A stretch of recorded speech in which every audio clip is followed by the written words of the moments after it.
Déjà, dans un premier temps, nos trois parlementaires sortants, élus européens, Patrick Le Yarrick, Marie-Christine Vergiat et Marie-Pierre Vieux, ont un bon bilan au Parlement européen. On leur doit d'avoir dénoncé les conditions du TAFTA, du CETA, du traité budgétaire européen aussi qui corsette les gouvernements européens en les assignant à la règle de l'austérité et du zéro déficit, et qui prévoit aussi un certain nombre de privatisations et de libéralisations pour arriver à cet objectif. Marie-Christine Vergiat aussi, avec nos autres députés européens, s'est beaucoup battue pour une Europe plus accueillante vis-à-vis des réfugiés et des migrants. Donc ça, c'est un premier point qui me semble important.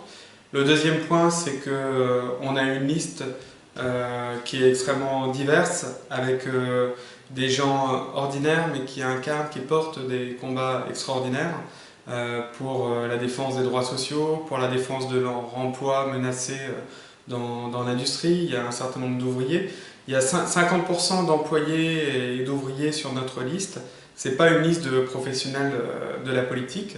Il y en a une qui l'incarne particulièrement, c'est Marilène Bourlard, qui travaillait pour la principale fortune de France, Bernard Arnault, pour LVMH dans l'industrie textile, et qui se retrouve aujourd'hui en position 2 sur la liste, après avoir été l'héroïne du film de François Ruffin, Merci Patron.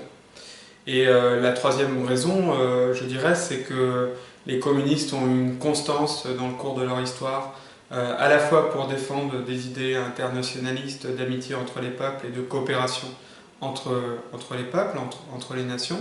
Donc on n'est pas des anti-européens, on n'est pas des nationalistes, on n'est pas des xénophobes, mais en même temps on a toujours voté contre les traités européens qui organisent la construction européenne et qui actuellement la soumettent au capital.